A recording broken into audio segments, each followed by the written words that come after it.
सभी बच्चों का क्लास में बहुत बहुत स्वागत है। मेरा अभिवादन स्वीकार करें और आप सभी क्लास के अंदर क्लास के प्रोटोकॉल को फॉलो करते हुए अपनी पेन कॉपी अपने रूम में बिल्कुल अकेले बैठ जाएं। बहुत शानदार, जानदार, मसालेदार एक लेक्चर अभी आने जा रहा है। बाय द वे, सभी बच्चों को गुड मॉर्निंग, सभी बच्चों को वेलकम टू द क्लास, सभी बच्चों को नमस्ते। और बहुत ही शानदार तरीके से अभी हम अपनी बात को शुरू करेंगे। नैन्सी, बहुत मसालेदार, बहुत बेहतरीन लेक्चर आज होने जा रहा है। अब आपको मैं बताता हूं कि क्या होने जा रहा है। देखो, सुनो मेरी बात। सबसे पहली बात क्या कि भैया, ऐसा है, क्या है, इंपॉर्टेंट बात यह है, मैं इस बात को बता दूं कि भाई ऐसा है जिसको समझाने के लिए मुझे अब आपको बात करनी पड़ेगी। सुनो, वो क्या है। लुईस थ्योरी ने हमें बॉन्ड बता दिए कि सिस्टम में कितने हैं, लेकिन उनका स्ट्रक्चर क्या है, उनका शेप क्या है, ये तो उन्होंने नहीं बताया। ये अगली थ्योरी बताएगी, जिसको हम वेस्पर थ्योरी कहते हैं, और इसी की ही हम आज शुरुआत करेंगे। इस पूरी थ्योरी का नाम है, बहुत बड़ा नाम है, नोट करो, valence shell electron pair repulsion theory. Valence shell electron pair repulsion theory. Valence shell electron pair repulsion theory पूरा नाम है, और इसको हम शॉर्टकट में VSEPR, वेस्पर थ्योरी का नाम हम इसको देते हैं। वेस्पर थ्योरी का हम इसका नाम देते हैं। Valence shell electron pair repulsion theory, जिसको हम वेस्पर थ्योरी का हम इसका नाम देते हैं, VSEPR। ओके, देखो, जब इस थ्योरी को आप पढ़ोगे तो सबसे पहले शुरुआत किसी भी चीज की इंपॉर्टेंट होती है। इस थ्योरी का ज्यादातर जो फोकस है वो ऐसा कुछ है कि देखो, जब कोई मॉलिक्यूल होता है तो उसका एक सेंट्रल एटम होता है, मान लो ए, और उसके सराउंडिंग एटम एक हो सकते हैं, दो हो सकते हैं, तीन हो सकते हैं, चार हो सकते हैं, पांच हो सकते हैं, छह हो सकते हैं। सेंट्रल एटम तो एक ही होगा। ठीक, ये थ्योरी कहती है कि सेंट्रल एटम बॉन्ड भी बनाता है, और सेंट्रल एटम के पास में लोन पेयर भी होता है। बस आप इस थ्योरी में सेंट्रल एटम के अराउंड कितने बॉन्ड हैं और कितने लोन पेयर हैं, बस उससे मतलब रखना है। बी के पास में कितने लोन पेयर हैं, इससे कोई मतलब नहीं इस थ्योरी में। ठीक है, और आपको पता है कि लोन पेयर हो चाहे बॉन्ड पेयर हो, सब में इलेक्ट्रॉन होते हैं, और इलेक्ट्रॉनों में क्या होता है, रिपल्शन होता है। तो क्या सारे बॉन्ड पेयर या सारे लोन पेयर एक जगह इकट्ठा होकर रहेंगे? नहीं, दूर दूर रहेंगे, जिससे उनमें रिपल्शन कम हो और स्टेबिलिटी ज्यादा हो। तो मान लो दो बॉन्ड हैं, तो वो ऐसे नहीं रहेंगे, दो बॉन्ड यूं रहेंगे, एक इधर एक इधर, जिससे कि इससे रिपल्शन कम हो। तो दो बॉन्ड जब कभी भी आएंगे ऐसे खड़े होंगे, तो ऐसे एक बाज, ऐसे जैसे शेप बनी हुई ऐसे। तो क्या ये शेप लीनियर नहीं हो गई? क्या ये शेप लीनियर नहीं हो गई? तो ये थ्योरी ये कहती है कि जब किसी का शेप बताना हो तो बस सेंट्रल एटम पे फोकस करो। सेंट्रल एटम पे कितने लोन पेयर हैं, सेंट्रल एटम पे कितने बॉन्ड पेयर हैं, और उनमें रिपल्शन होता है, और उस रिपल्शन की वजह से वो दूर दूर फैलते हैं, और उससे उनके अंदर एक शेप का जन्म होता है। उनका एक शेप जन्म होता है। किसी की शेप हैं ऐसे होती है, किसी की शेप हैं ऐसे होती है, किसी की शेप यूं होती है, किसी की शेप सलमान खान जैसी होती है। तो सबकी शेप अलग अलग होती है। आया समझ में भाई? तो किसी की शेप ऋतिक रोशन, किसी की शाहरुख खान जैसी होती है, तो मतलब सबका अलग अलग शेप होती है। तो आपको समझ में आ गया। और इस थ्योरी का नाम क्या है? Valence shell electron pair. अब ये बताओ, लोन पेयर और बॉन्ड पेयर कहां होते हैं? वैलेंस में होते हैं, उनमें रिपल्शन होता है। उससे जो थ्योरी पैदा हुई उसका नाम हुआ valence shell electron pair repulsion theory, और उसी में ही शेप होती है। और जब हम इसका शेप डिसाइड करेंगे तो बस सेंट्रल एटम पे देखेंगे कितने लोन पेयर हैं, कितने बॉन्ड पेयर हैं, उनमें रिपल्शन होता है, वो दूर दूर फैल जाते हैं, उससे उनकी शेप हो जाती है। अब किसी की शेप ऐसे होती है, किसी की शेप ऐसे होती है, किसी की शेप ऐसे होती है, किसी की शेप ऐसे होती है, किसी की शेप ऐसे होती है, तो वो शेप सबकी अलग अलग होती है। क्या बेसिक भावनाएं, जो मूलभूत भावनाएं हैं, क्या समझ में आया सभी को? सभी को बोलिए, क्या वैलेंस बॉन्ड थ्योरी का, सॉरी, वेस्पर थ्योरी की शुरुआती स्टेटमेंट समझ में आया? क्या हुआ कि सेंट्रल एटम के चारों तरफ देख लो कौन कौन बैठे हैं, बॉन्ड पेयर और लोन पेयर, उनमें रिपल्शन होगा, रिपल्शन से दूर फैलेंगे, उनकी शेप होगी, किसी की शाहरुख खान, किसी की सलमान खान, किसी की ऋतिक रोशन, किसी की ऐसी शेप होगी भाई, और कोई है भी होगा, है भी होगा, ऐसी भी शेप होगी। क्या समझ में आया बच्चों को? बोलो। हाँ, ठीक ठीक ठीक ठीक ठीक ठीक। Okay okay okay. हाँ, अरमान कह रहा है जी कलर इंपॉर्टेंट, कलर वाला रह गया। चलो कोई बात नहीं, डिस्कस कर लेंगे, कलर वाला कल रह गया। आया समझ में? तो लिखो, पहला पॉइंट लिखो इस थ्योरी का। मैं नोट्स बनवाता हूं, लिखो। लिखो, central atom contain lone pair and bond pair. बहुत मजा आने वाला है। लिखो, central atom contain lone pair and bond pair. Central atom contain lone pair है and bond pair. They wants to repel each other. Note करो अपने पहले पॉइंट में, they wants to repel each other, they wants to repel each other, they wants to repel each other, they wants to repel each other, they wants to repel each other,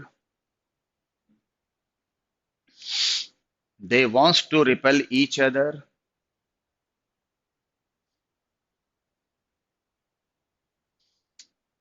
and by doing so they acquire shape. By doing so they acquire shape, and by doing so they acquire shape. ऐसा करने से, फैलने से, कोई ऐसे फैलेगा, कोई ऐसे फैलेगा, कोई ऐसे फैलेगा, कोई ऐसे फैलेगा, तो उसकी एक शेप आएगी। समझ में आया बेटा? ओके, आया समझ में? ओके, अब सुनो, पहला पॉइंट हो गया। दूसरा पॉइंट सुनो, सेकंड पॉइंट देखो। मान लो ए के सराउंडिंग एटम में, ए सेंट्रल एटम है और सराउंडिंग एटम सिर्फ एक है, और एक ही तरह एक ही बॉन्ड बना हुआ है ऐसे, तो इसका किससे रिपल्शन होगा? किसी से रिपल्शन नहीं होगा। तो शेप किस बात की? किसी की शेप नहीं होगी। इसलिए सेंट्रल एटम के अराउंड अगर सिर्फ एक बॉन्ड पेयर है, उसकी कोई शेप नहीं होगी, कोई ज्योमेट्री नहीं होगी। क्यों? उसका किसी के साथ रिपल्शन ही नहीं होगा। समझे? और एक बात बताओ, मान लो ये पेन है, तो ऐसे खड़ा है तो भी लीनियर, ऐसे खड़ा है तो भी लीनियर, ऐसे खड़ा है तो भी लीनियर, इसमें शेप क्या होगी? शेप बनाने के लिए कम से कम सेंट्रल एटम के सराउंड दो बॉन्ड तो हो, तब तो पता लगेगा कौन किधर जाएगा। लिखो इस पॉइंट को, सेकंड पॉइंट लिखो, to acquire shape, to acquire shape central atom must form at least two bonds.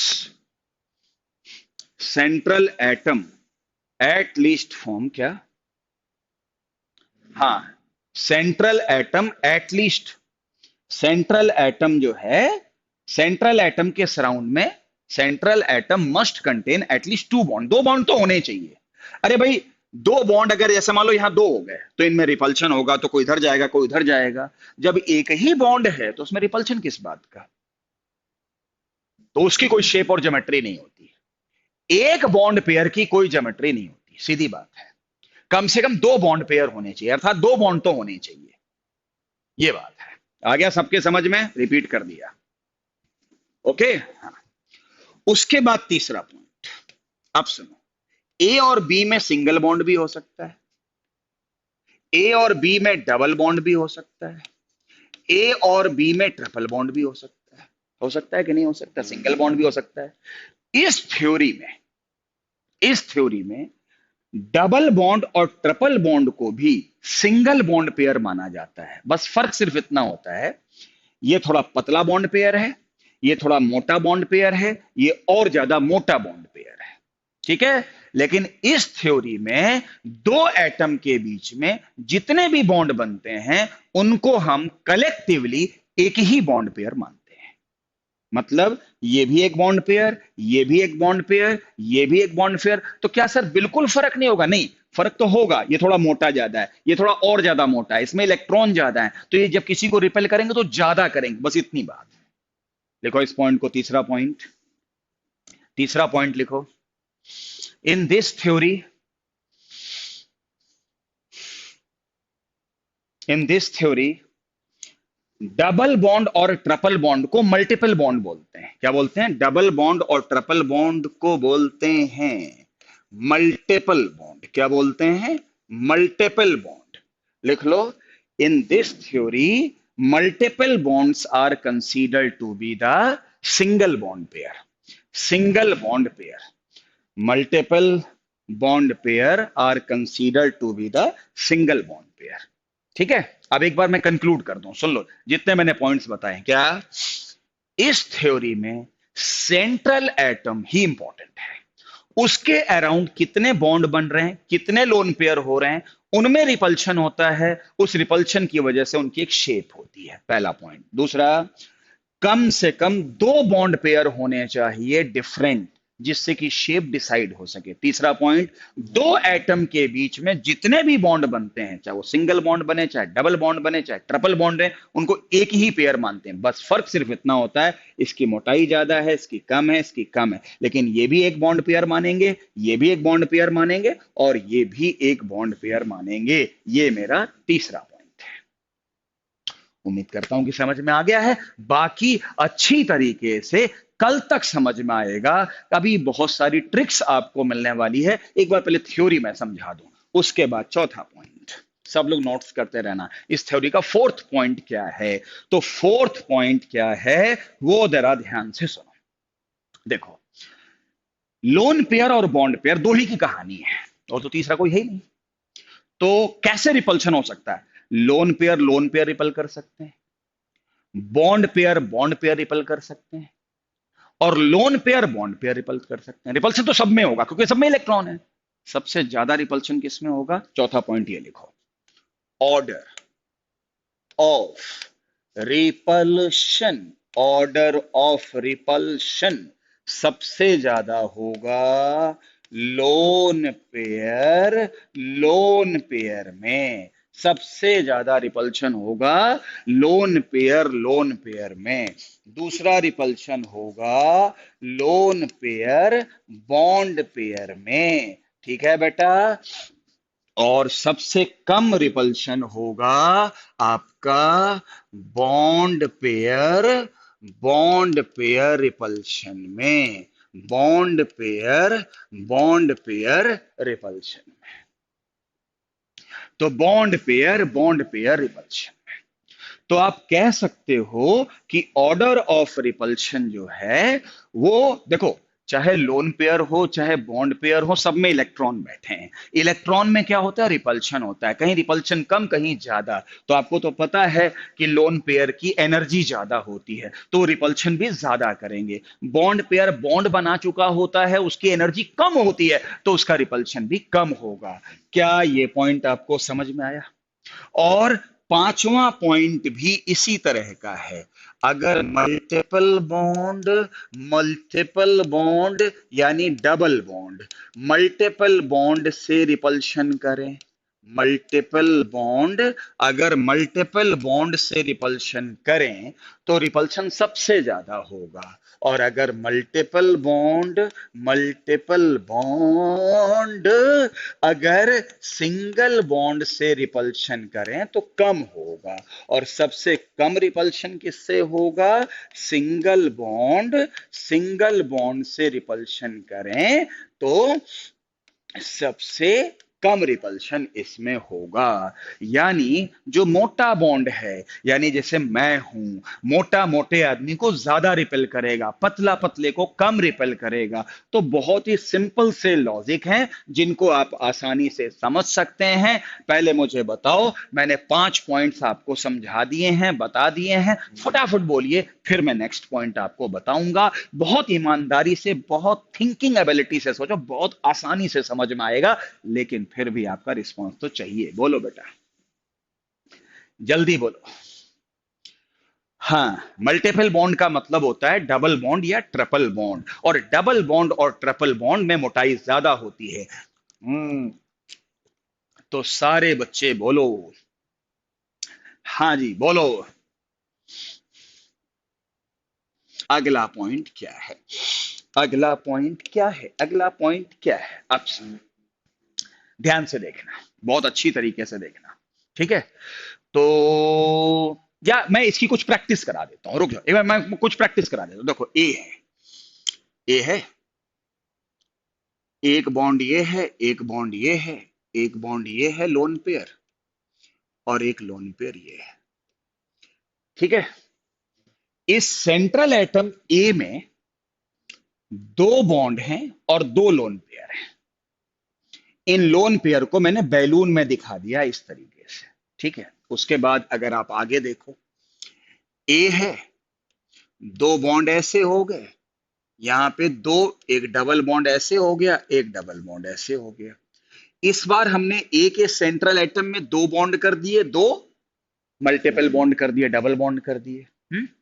और एक केस और ले लेते हैं, ए ले लिया और इस जगह पे मल्टीपल बॉन्ड कर दिया, और इस जगह पे लोन पेयर कर दिया, लोन पेयर गुब्बारे में दिखा दिया जिससे अलग सा फील हो, और ये ऐसे दिखा दिया, ऐसे हो गया, ठीक है? अब आपको चीजें ज्यादा समझ में आएंगी। देखो, मान लो इसमें बनने वाला एंगल कितना है? θ1। कलर बदल देते हैं, कलर बदल देते हैं। इसमें ले लेते हैं एंगल θ1, इसमें ले लेते हैं θ2, इसमें ले लेते हैं θ3, इसमें ले लेते हैं θ4। ऐसे यहां भी, ये θ1, ये θ2, ये θ3 और ये θ4। आपको बताना है कौन सी एंगल ज्यादा होगी, कौन सी एंगल कम होगी। ये θ1, ये θ2, ये θ3 और ये θ4, ठीक है? थीटा समझते ही होगे कि एंगल हो गया। अब आपको बहुत अच्छे से समझ में आ जाएगा अगर पिछला पॉइंट थोड़ा सा कम समझ में। अब देखो, सेंट्रल एटम के अराउंड बॉन्ड पेयर भी हैं और लोन पेयर भी हैं, रिपल्शन भी है, ठीक है? अगर आप देखो तो किसमें सबसे ज्यादा रिपल्शन होगा? लोन पेयर में रिपल्शन सबसे ज्यादा होगा, तो ये ज्यादा फैलेंगे, तो इसका एंगल सबसे ज्यादा होगा, यानी θ1 की वैल्यू सबसे ज्यादा होगी, ठीक? उसके बाद θ2 और θ3 मुझे बराबर दिखते हैं। क्यों? क्योंकि बॉन्ड पेयर दोनों ही लोन पेयर और बॉन्ड पेयर, लोन पेयर और बॉन्ड पेयर, लोन पेयर और बॉन्ड पेयर के ही हैं, तो ये बराबर होंगे। अच्छा, अब ये बताओ, जब ये वाली चीज ऐसे फैलेगी, ये यूं फैलेगी ऐसे, तो क्या ये वाले बॉन्ड क्या चिपक नहीं जाएंगे, ऐसे दब नहीं जाएंगे? तो ये वाला एंगल जो है θ4 सबसे कम हो जाएगा, क्योंकि अगर ये एंगल फैलेगा, ये फैलेगा तो दब जाएगा, तो हो गया ऐसे। तो पता लग जाएगा ये एंगल ज्यादा होगा, ये एंगल सबसे कम होगा, ये दोनों बराबर होंगे। अब यहां हो, बताओ, मल्टीपल बॉन्ड ज्यादा रिपल करेंगे, मल्टीपल बॉन्ड सिंगल बॉन्ड कम रिपल्शन करेंगे, सिंगल बॉन्ड और कम रिपल्शन करेंगे। तो सबसे ज्यादा फैलाव किसमें होगा? θ1 का। और उसके बाद θ2 और θ3 बराबर होंगे, और सबसे कम कौन सा होगा? θ4 होगा। तो बड़े आराम से चीजों को आप समझ पा रहे हो कि आपने देख लिया ऐसे होगा। अब यहां आओ, ये थोड़ा सा अलग है। इसमें देखो आप, इसमें थोड़ा सा दिमाग है। देखो, ये तो कन्फर्म है कि थीटा 2, तो ये भी, ये थीटा 1 था। ये तो कन्फर्म है कि थीटा 1 सबसे ज्यादा होगा। क्यों? क्योंकि मल्टीपल बॉन्ड लोन पेयर को सबसे ज्यादा रिपेल करेगा, तो फैलेगा, तो एंगल बढ़ेगा। अब क्या है, मल्टीपल बॉन्ड सिंगल बॉन्ड को भी रिपेल ज्यादा करेगा, और लोन पेयर और बॉन्ड पेयर को भी रिपेल करेगा। तो रिपल्शन इसमें भी ठीक ठाक होगा, इसमें भी होगा। सर ज्यादा किस में होगा? तो अल्टीमेटली लोन पेयर की तो ताकत थोड़ी सी ज्यादा होती है, यानी इसमें फैलाव ज्यादा आएगा और इसमें फैलाव कम आएगा। तो थीटा 2 ज्यादा होगा और उसके बाद थीटा 3, और ये तो हम कंफर्म कह ही सकते हैं कि थीटा 4 सबसे कम होगा। एक बार इस पॉइंट को फिर से सुनो, लोन पेयर और मल्टीपल बॉन्ड में रिपल्शन सबसे ज्यादा होगा, तो एंगल सबसे ज्यादा हो गया। ओके, उसके बाद यहां लोन पेयर और बॉन्ड में पेयर में होगा, और यहां मल्टीपल बॉन्ड और बॉन्ड पेयर में होगा। होगा कि नहीं होगा? तो ज्यादा रिपल्शन किस में होगा? इसमें भी अच्छा रिपल्शन होगा, इसमें भी अच्छा रिपल्शन होगा, लेकिन लोन पेयर की तो थोड़ी ताकत ज्यादा होती है, तो इसमें फैलाव थोड़ा ज्यादा होगा, तो एंगल ये ज्यादा होगा और ये थोड़ा कम होगा। हालांकि थीटा 2 और थीटा 3 में ज्यादा अंतर नहीं होगा, ज्यादा अंतर नहीं होगा। मतलब मान सकते हो कि यहां भी थीटा 2 और थीटा 3 ऑलमोस्ट इक्वल होंगे, लेकिन फिर भी थीटा 2 थोड़ा सा ज्यादा होगा। आप समझ में आया? जो मैंने पिछले पॉइंट्स आपको बताए थे, उसके बिहार पर ये मैंने प्रैक्टिस करा दी। क्या आप समझ में आया? आप बोलो। इससे एंगल बताने में दिख आसानी हो जाती है। जिसमें रिपल्शन ज्यादा वो दूर फैलेंगे, जिसमें रिपल्शन कम वो पास आ जाएंगे। सीधी बात है। बोलो बेटा, आप बोलो, आप बोलो सारे। इस तरीके से आप बड़े आराम से आ जाओगे। जल्दी बोलो, जल्दी बोलो रे भैया, जल्दी बोलो रे भैया, जल्दी बोलो रे भैया, बोलो जी। यानशी नैन परफेक्टली अंडरस्टूड, है ना? हाँ, थोड़ा लॉजिक देखो।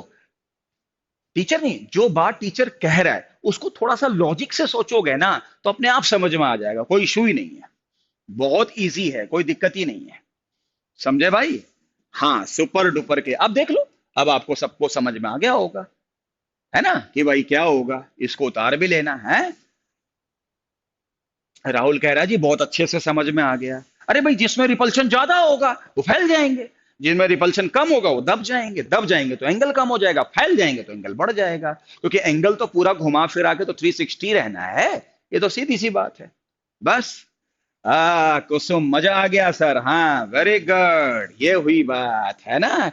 Easy, because of VK sir. क्या बात है, देखा? अब आया समझ में? शाहरुख खान ऐसे कैसे करता है, ऐसे ही करता है। तो ये क्या शेप ही तो है उसकी, जिसको लोग ऑडियंस पसंद करती है। और सलमान खान क्या बोलते हैं? टसन का जशन, टसन का जशन, टसन का जशन, तो वो इसीलिए होता है। समझे भाई? हाँ, वेरी गुड। चलो भाई, ये टॉपिक पूरा कल तक समझ में आएगा। बड़ी मेहनत करनी पड़ती है। क्वेश्चन तो मैं चुटकियों में करा दूंगा, मेरे पास इतनी सारी ट्रिक्स हैं, लेकिन एक बार थ्योरी तो पहले बनती ही है। कितने पॉइंट्स हो गए थे जरा सारे बच्चे बताओ भैया। मैं तो भूल ही गया कितने पॉइंट्स बताए, मैं तो ये समझाने लग गया। बताओ भाई, कितने पॉइंट हो गए थे? फटाफट बोलो, फटाफट बोलो भैया, कै पॉइंट हो गए थे? कितने पॉइंट हो गए थे? सारे बच्चे बोलो। हैं जी, बोलो। हाँ, तेजस वर्मा। जब हो वीके सर का साथ तो केमिस्ट्री की क्या बात, क्या बात, क्या बात, क्या बात, क्या बात। हाँ, 5 हो गए थे ना, 5 हो गए थे। पांचों क्लियर है ना सबको? अब तो क्लियर होगा। क्या? क्या फिर इंक्लूड रहोगे? जब किसी को शेप बतानी हो कि वो सलमान खान होगा या शाहरुख खान होगा या ऋतिक रोशन होगा, उसके लिए आपको सेंट्रल एटम पे ही जाना पड़ेगा। देखो, मैंने हर बार सेंट्रल एटम एक ही बात करी है, एक ही बात करी है। कौन है पड़ोसी, कितने लोन पेयर, इससे कोई मतलब नहीं है इस थ्योरी को। सीधी बात है। समझे भाई? हाँ। हाँ, ठीक है भाई, सब लोग कह रहे हैं कि सारे पॉइंट हो गया, तो कोई मतलब नहीं है, सीधी बात है। ओके, अब अगला पॉइंट सुनो बेटा। इस पॉइंट को समझाने के बाद अब मैं आपको बताता हूं क्या होता है। देखो, मैं अभी एक मेमोरी चार्ट बनाऊंगा, उसमें मैं लिखूंगा स्टेरिक नंबर। क्या लिखूंगा? Steric number. यह वेस्पर थ्योरी पढ़ाने का मेरा स्टाइल है। और स्टेरिक नंबर क्या होता है? तो होता है नंबर ऑफ बॉन्ड पेयर, मतलब नंबर ऑफ बॉन्ड, ये समझ लो, plus number of lone pair. ये मेरी ट्रिक रहेगी। दोनों को जोड़ दो तो उनको मिला के क्या बोलते हैं? Steric number. ठीक है भाई। अब मान लो स्टेरिक नंबर 2 है, तो ऐसा भी हो सकता है कि बॉन्ड पेयर 2 हो, लोन पेयर 0 हो। और ऐसा भी हो सकता है कि बॉन्ड पेयर 1 हो, लोन पेयर 1 हो। मान लो स्टेरिक नंबर 4 है, तो इसका मतलब ऐसा भी हो सकता है कि बॉन्ड पेयर 4 हो, लोन पेयर 0 हो। और ऐसा भी हो सकता है कि बॉन्ड पेयर 3 हो और लोन पेयर 1 हो। और ऐसा भी हो सकता है कि बॉन्ड पेयर 2 हो और लोन पेयर भी 2 हो। तो जब सब कुछ अलग अलग होगा तो शेप भी अलग अलग होगी। कोई ऐसी शेप बनाएगा ही, और कोई शेप कैसे बनाएगा? ऐसे बनाएगा। कोई शेप किसी केस में ऐसे बनाएगा, कोई शेप कोई ऐसे बनाएगा। तो वो सारा शेप क्या होगा, वो हम आपको अभी अपने मेमोरी चार्ट में समझाने वाले हैं। लेकिन स्टेरिक नंबर 5वां पॉइंट होगा या 6ठा पॉइंट होगा, जो भी है। तो स्टेरिक नंबर का मतलब होगा कि मैं बॉन्ड पेयर और लोन पेयर का कलेक्शन चाहता हूं, कलेक्शन चाहता हूं, कलेक्शन चाहता हूं। और वो ऑप्शन तमाम तरह के डिस्क। लेकिन एक बात ध्यान रखना, शेप तभी बनेगी, शेप तभी बनेगी जब सेंट्रल एटम के सराउंडिंग में कम से कम 2 बॉन्ड पेयर हो, यानी 2 बॉन्ड हो, एक इधर एक उधर, कैसे भी हो, लेकिन 2 तो होने ही चाहिए। सिंगल वाले की कोई ज्योमेट्री नहीं, कोई शेप नहीं होगी। ये बात ध्यान रखिएगा। ओके, चलिए, ये भी हो गया पॉइंट, लिख लिया। इसके बाद अब मैं आपको बताता हूं। एक होती है ज्योमेट्री और एक होती है शेप। एक होती है ज्योमेट्री और एक होती है शेप। बहुत ध्यान से समझना ये पॉइंट। इनमें कुछ अंतर होता है कई बार। अब मतलब नॉर्मल सर्कमस्टेंसेस में ज्योमेट्री और शेप को एक ही लेते हैं, लेकिन इनमें फर्क होता है। मैं बताता हूं बेटा, देखो, मैं आपको एक बात बताता हूं कि जैसे मान लो एक मीथेन है, आप लोगों ने जरूर सुना होगा। उसकी शेप 10th क्लास में टेट्राहेड्रल पढ़ाई जाती थी। ये टेट्राहेड्रल होता था। और एक अमोनिया की भी शेप हमें 10th क्लास में पढ़ाई जाती थी, पिरामिडल शेप होती है। और ये यहां पर गुब्बारे में लोन पेयर दिखाते थे। बस ये लोन पेयर दिखाने का एक तरीका है, गुब्बारा आधा सा बना के रख दो, ठीक है। और हमें पता ही कि नाइट्रोजन पे एक लोन पेयर होता है। ये शुरुआती दौर की पढ़ाई में हम आपको बता ही चुके हैं। अब ये भूल गए हो तो हरिद्वार चले जाओ। अगर भूल गए हो पिछला, तो हरिद्वार चले जाओ, बाबा बन के आओ। ठीक है। तो ये होता था। देखो, बहुत ध्यान से समझना। देखो, आम लैंग्वेज में आम टीचर ज्योमेट्री और शेप को एक ही मानते हैं, लेकिन फर्क होता है। मैं बताऊं, शेप में बॉन्ड देखे जाते हैं, लोन पेयर नहीं देखा जाता। शेप में बॉन्ड देखे जाते हैं, लोन पेयर नहीं देखा जाता है। जैसे ये है, मैं अगर पूछूंगा कि इसकी शेप क्या है, तो मैं इसको इग्नोर कर दूंगा, सिर्फ बॉन्ड देखूंगा। और 3 ही बॉन्ड हैं और ये तीनों नीचे हैं, इसीलिए इसकी शेप क्या है? पिरामिडल है, पिरामिडल। तो शेप क्या हो गई? पिरामिडल। शेप क्या हो गई? पिरामिडल। लोन पेयर नहीं देखते हैं। और 3 का एक पिरामिड बन गया नीचे साइड में, वो पिरामिड हो गया। लेकिन जब आप ज्योमेट्री, ये बहुत इंपॉर्टेंट है, अगर आप ज्योमेट्री देखते हो तो लोन पेयर भी देखोगे और बॉन्ड भी देखोगे। तो क्या पॉइंट हो गए? 4, 3 बॉन्ड 1, 4 हो गए। और 4 की ज्योमेट्री कैसी हो गई? टेट्राहेड्रल, जिसको मैंने शॉर्टकट में टीडी लिख दिया। क्या देख रहे हो इस केस में? ज्योमेट्री अलग है, शेप अलग है। लेकिन यहां पे शेप में मुझे ये पहले बताओ, यहां तो बॉन्ड ही 4 है। और इस 4 की शेप, अब ये पिरामिड तो नहीं है, इसकी शेप कैसी होती है? टेट्राहेड्रल। और इसकी ज्योमेट्री में, इसमें ज्योमेट्री में कोई लोन पेयर है ही नहीं, तो इसमें भी 4 ही हुए बॉन्ड, तो इसकी भी ज्योमेट्री भी कैसी हुई? टेट्राहेड्रल हुई। इसका मतलब आप क्या देख रहे हो कि जहां लोन पेयर आ जाता है वहां ज्योमेट्री अलग हो जाती है और शेप अलग हो जाती है। लेकिन जहां लोन पेयर नहीं होता, वहां ज्योमेट्री और शेप इक्वल होती है। एक बार मैं फिर से बताता हूं, सुनो। कई बच्चे कहेंगे ना सर रिपीट कर दो, तो पहले से रिपीट किए देता हूं। देखो फिर से सुनो, सुन तो लिया होगा अब आपने। ऐसी चीज बता रहा हूं जो किसी आमतौर पे नहीं बताया जाता है। ज्योमेट्री और शेप किसी भी टीचर से आमतौर से पढ़ लो, सब कहेंगे एक ही बात है। नहीं, फर्क होता है। शेप में सिर्फ बॉन्ड देखे जाते हैं, सेंट्रल एटम के अराउंड, लोन पेयर नहीं देखा जाता। और ज्योमेट्री में लोन पेयर भी देखा जाता है। तो ये बताओ, इसकी शेप कितने बॉन्ड्स की है? 3 की है, लोन पेयर छोड़ दो। और 3 नीचे साइड में है, इसलिए पिरामिड हो गया। लेकिन इसकी ज्योमेट्री कैसी हुई? तो मुझे 4 पॉइंट लेने पड़ेंगे, 1 2 3, और ये भी लेना पड़ेगा। और 4 पॉइंट की ज्योमेट्री हमेशा टेट्राहेड्रल होती है। तो इसकी ज्योमेट्री अलग, शेप अलग। लेकिन इस वाले मीथेन में देखो, कोई लोन पेयर नहीं होता सेंट्रल एटम के अराउंड। तो जब लोन पेयर नहीं होता है, तो इसकी शेप में 4 बॉन्ड है, 3 नीचे 1 ऊपर, तो टेट्राहेड्रल। और ज्योमेट्री भी 4 ही पॉइंट है, इसमें कोई लोन पेयर नहीं है, तो इसका मतलब ज्योमेट्री भी टेट्राहेड्रल होगी। तो यानी एक ट्रिक बन गई कि जहां लोन पेयर होते हैं वहां पर शेप अलग होती है, ज्योमेट्री अलग होती है। लेकिन जहां लोन पेयर नहीं होते हैं, वहां ज्योमेट्री और शेप सेम होती है। क्या ये बात समझ में आई? और लोन पेयर और ज्योमेट्री में फर्क क्या है, मैंने 2 बार पहले बता दिया। फिर भी अगर दिक्कत हो तो बताओ, मैं तीसरी बार भी बता दूंगा, क्योंकि मेहनत तो एक बार टीचर को 11th में करनी ही पड़ती है। बड़ी ताकत लगती है भाई समझाने में। बोलो हाँ या ना में? हाँ। सक्षम खरबंदा, हाँ। अर्पित चहल, हाँ। ये तो फिर वैलेंस इलेक्ट्रॉन ही हुआ, बिल्कुल सही बात है। सर आप बहुत अच्छा समझाते हो, टीच करते हो, सक्षम खरबंदा कह रहा। Thank you, thank you, thank you, thank you. Nandini fully clear, fully clear, fully clear, समझ में आ गया। और अगर समझ में आ गया है शेप्स के और, हाँ हाँ, शेप्स के और भी नाम बताऊंगा। अरे अभी तो शाहरुख खान बताया है, सलमान खान भी बताऊंगा, ऋतिक रोशन भी बताऊंगा, क्यों भाई, रणवीर सिंह भी बताऊंगा। ये शेप सबकी अलग अलग होती है भाई, चिंता ना करो। गोविंदा की भी बताऊंगा, दिलीप कुमार की भी बनाऊंगा, सबकी बताऊंगा। लेकिन एक अंतर तो बताना पड़ेगा ना बच्चों, बोलो भाई है। हाँ, क्या बात है। और अभी बताऊंगा, हाँ।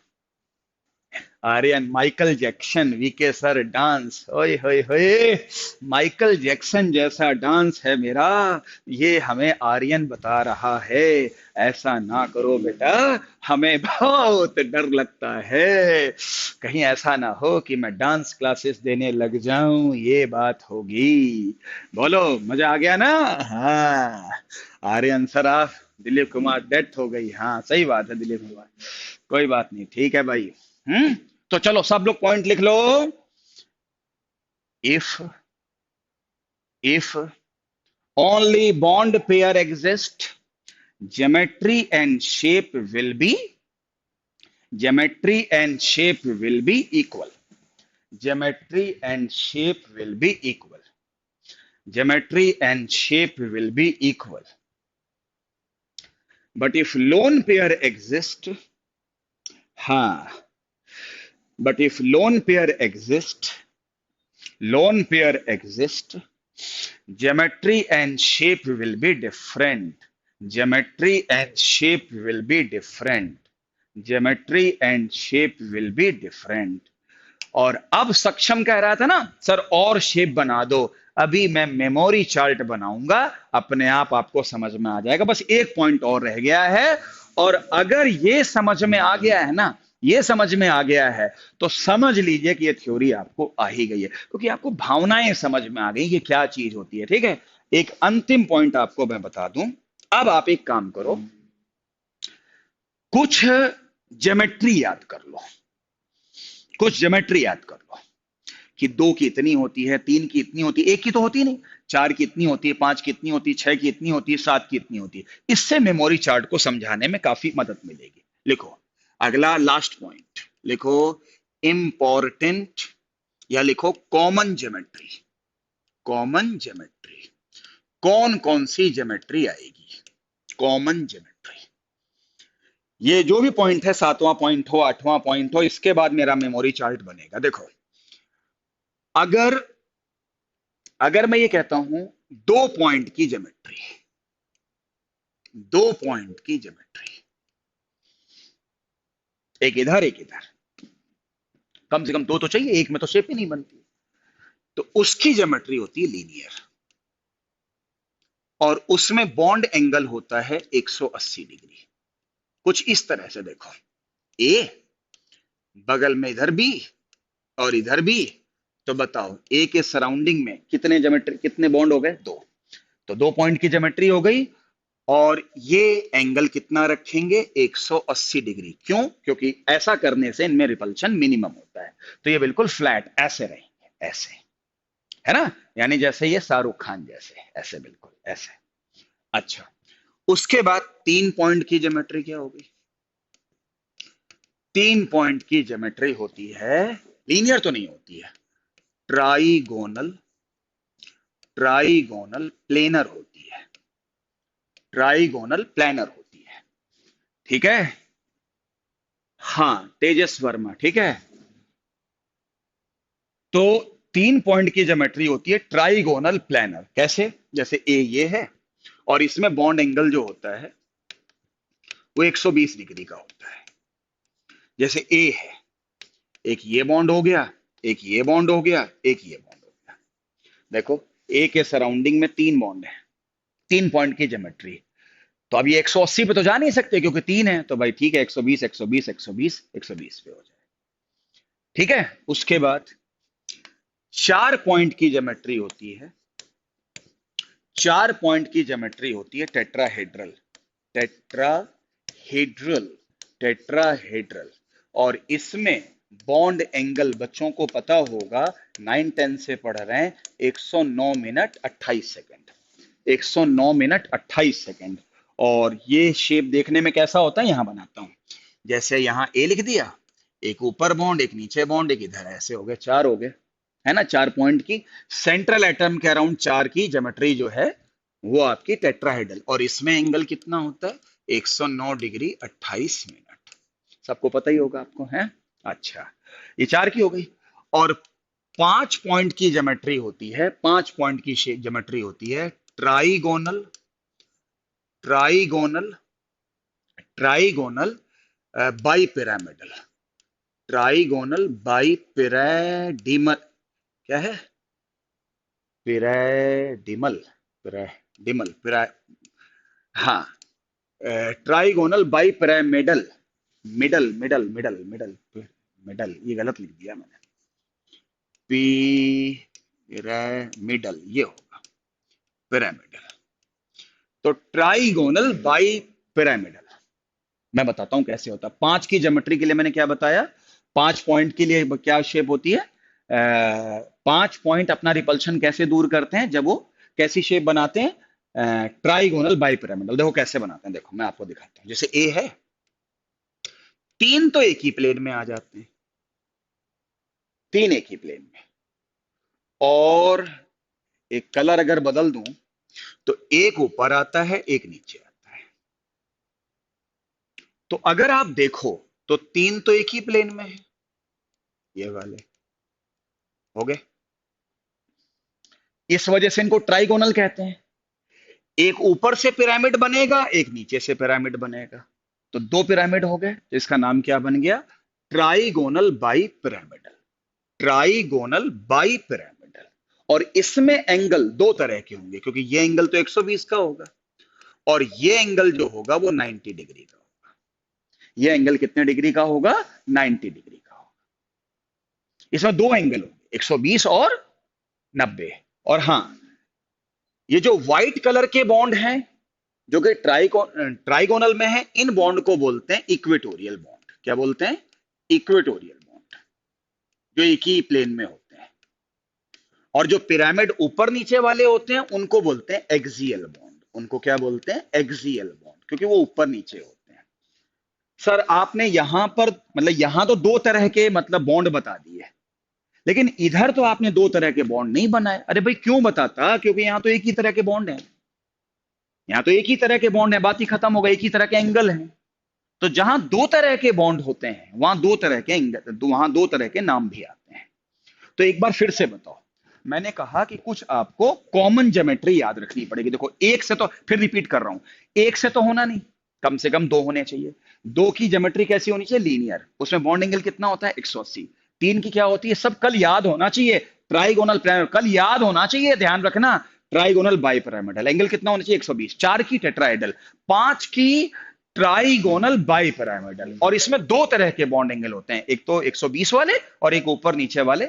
ऊपर नीचे तो परपेंडिकुलर होंगे ना, तो वो 90 डिग्री के होंगे। तो कहने का ये मतलब हुआ कि आप सबने अच्छी तरीके से देख लिया होगा कि ये पांच होगा। और बस भाई एक आखिरी पॉइंट और आपको बताऊंगा, ध्यान से देखना। जो छठा पॉइंट होगा बेटा, 6 पॉइंट की ज्योमेट्री, बस और याद रखो।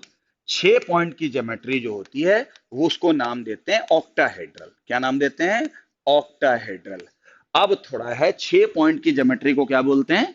ऑक्टाहेड्रल। और इसमें हर एक में बॉन्ड एंगल जो होगा वो 90 डिग्री का होगा। कैसे, मैं बताता हूं, ठीक है? ऑक्टाहेड्रल शेप अभी बताता हूं कैसा होगा, लेकिन एक मिनट रुको बेटा। सबसे पहले ये बताओ, क्या 2 से लेके 5 तक की जो मैंने ज्योमेट्री बताई कॉमन, वो समझ में आई? अब जैसे मैं कल एक मेमोरी चार्ट बनाऊंगा, मैं बोलूंगा 2 की ज्योमेट्री बोलो, तो आप तुरंत बोलोगे लीनियर होनी चाहिए। 3 की बोलो तो आप बोलोगे ट्राइगोनल प्लानर होना चाहिए। 4 की बोलो तो अभी सक्षम नहीं कह रहा था कि सर अलग अलग शेप क्या क्या होती हैं, तो वो यही होती हैं। 3 में ये नाम है, 4 में ये नाम है, 5 में ये नाम है, 6 में ऑक्टाहेड्रल। अब इसकी मैंने शेप बताई नहीं है। इसको छोड़कर पहले बताओ, ये सारी चीजें आपके दिमाग में समझ में आ गई मैं क्या बोल रहा हूं? बोलो, फटाफट बोलो, जल्दी बोलो। हाँ जी। 4 पॉइंट, 4 पॉइंट का 4 पॉइंट में टेट्राहेड्रल है। और टेट्राहेड्रल तो हम लोगों ने 9th-10th में पढ़ा होगा, ऐसे होता है टेट्राहेड्रल। और इसमें बॉन्ड एंगल ये वाला 109 डिग्री 28 मिनट का होता है। 109 डिग्री 28 मिनट का होता है। बोलो भाई, ये कल याद होना चाहिए। 2 की ये होती है, 3 की ये होती है, 4 की ये होती है। अभी बोला नहीं था किसी की शेप यूं होती है, किसी की शेप यूं होती है, किसी की शेप यूं होती है, किसी की यूं होती है, किसी की शाहरुख खान जैसी होती है, किसी की कुछ होती है। तो वो शाहरुख खान और सलमान खान यही तो हैं, और क्या है, समझे? 2 में लीनियर बिल्कुल फ्लैट, 3 में ट्राइगोनल, 4 में टेट्रागोनल, 5 में ट्राइगोनल बाइपिरामिडल। उसमें दो तरह के एंगल होते हैं, तो दो तरह के बॉन्ड भी होते हैं। जो 3 एक प्लेन में होते हैं उनको इक्वेटोरियल कहते हैं, जो ऊपर नीचे होते हैं उनको एक्सियल कहते हैं, वगैरह वगैरह। ठीक है? हाँ, तो इस तरीके से, हाँ, आपने समझ में आ गया। बता तो दिया बेटा शशि। क्या आप लोगों ने ये डिग्री और मिनट में 10th क्लास में मैथ नहीं पढ़ी है कि एंगल होते हैं 109 डिग्री 28 मिनट? 10th क्लास में मैथ में डिग्री और मिनट नहीं बताए जाते हैं, सेकंड नहीं बताए जाते हैं। ये भी तो यूनिट होती है एंगल की, ये वही तो है 109 डिग्री 28 मिनट। और अगर आपको कोई दिक्कत हो रही है ना, तो इसको काट दो और इसकी जगह लिख दो 109.5 डिग्री। चलो बस इतना लिख दो। वो जो 28 मिनट होता है वो लगभग 0.5 डिग्री के बराबर होता है। ठीक है, बस इतना है। अब आया? हाँ, चलो आ गया। बस एक अंतिम बात बता दें। देखो, आपको मैं एक बात बताता हूं। 6 पॉइंट की ज्योमेट्री मैंने क्या बताई? 6 पॉइंट की ज्योमेट्री क्या बताई? ऑक्टाहेड्रल। एक इसमें कंफ्यूजन आता है, नाम है ऑक्टाहेड्रल, यानी नाम में आएगा 8 लेकिन बॉन्ड है 6। इसकी ज्योमेट्री पता कैसी होती है? ऐसे ए, एक बॉन्ड, दो बॉन्ड, तीन बॉन्ड, चार बॉन्ड, एक ऊपर एक नीचे। मतलब 4 बॉन्ड एक स्क्वायर की तरह, एक ऊपर से एक नीचे। अगर आप देखो ना, तो इसका एक नाम और हो सकता है। इसका नाम हो सकता है स्क्वायर बाइपिरामिडल। स्क्वायर बाइपिरामिडल, समझे? स्क्वायर बाइपिरामिडल, तो वो हो सकता है। और इसमें सब बॉन्ड एंगल कितने डिग्री के होंगे? 90 डिग्री के होंगे। इसी को ही हम ऑक्टाहेड्रल बोलते हैं। अब इसको ऑक्टाहेड्रल पता क्यों बोलते हैं? क्योंकि इस ज्योमेट्री के 8 फेस होते हैं। इस ज्योमेट्री के 8 फेस होते हैं। जैसे हम लोगों ने दशहरे में नहीं पढ़ा था, एक रावण के 10 सर थे, तो इसके 10 सर नहीं है, 8 सर हैं। कैसे, मैं बता देता हूं। देखो, आप एक काम करो, एक, देखो, मेरे हाथ में मान लो ये मोबाइल फोन एक स्क्वायर है, वैसे है तो रेक्टेंगल लेकिन स्क्वायर है। अगर आप एक ऊपर और एक नीचे बॉन्ड कर दो, ठीक है, ये एक एक है ना। और इस ऊपर वाले पॉइंट से चारों कॉर्नर को मिलाओ, एक, दो, तीन, चार। तो कै फेस हुए? चार। कै फेस हुए? चार फेस हुए ना। एक मेरी तरफ, मेरे अपोजिट, एक इधर, इधर, चार हो गए, और चार नीचे। तो आप कह सकते हो कि इसमें बॉन्ड 6 हैं, लेकिन इसके फेस 8 हैं, इसलिए इस ज्योमेट्री का नाम क्या है? ऑक्टाहेड्रल। जैसे रावण के 10 सर होते थे, लेकिन ये रावण नहीं है, उसका कोई विभीषण होगा या कुछ भी होगा। इसके 8 सर हैं, और 8 फेस होने की वजह से हम इसको क्या बोलते हैं? क्या बोलते हैं? ऑक्टाहेड्रल बोलते हैं। अगर आपको थोड़ा सा मैं जल्दी में पढ़ाऊं, क्यों जल्दी में? क्योंकि नेक्स्ट बैच का टाइम हो रहा है, बस फटाफट देखो। अगर आप इससे इसको मिला दो, इसको इससे मिला दो, इसको इससे मिला दो, इसको इससे मिला दो, तो आपको 4 फेस मिल गए ऊपर से। और फिर ऐसे नीचे से मिलाओ, इसको इससे मिला दो, इसको इससे मिला दो, इसको इससे मिला दो, इसको इससे मिला दो। तो वैसे तो समझ में नहीं आएगा, लेकिन नीचे से भी 4 हो गए, तो 8 फेस हो गए। लेकिन ये 6 पॉइंट की ज्योमेट्री है। 8 इसका नाम क्यों पड़ा ऑक्टाहेड्रल? क्योंकि इसके 8 सर हैं, 8 फेस हैं। बाकी थोड़ा सा आज मैं पढ़ाई को यहीं पर रोकूंगा। बताओ बेटा, समझ में आया कि नहीं आया? और अगर समझ में चीज नहीं आई तो कल मुझसे ये दोबारा पूछ लेना, ठीक है? तो आज ये लेक्चर बहुत बढ़िया था वेस्पर थ्योरी के लिए। अब कल से तो चीजें काफी आसान हो जाएंगी, फिर तो क्वेश्चन कराने हैं। बताइए बेटा,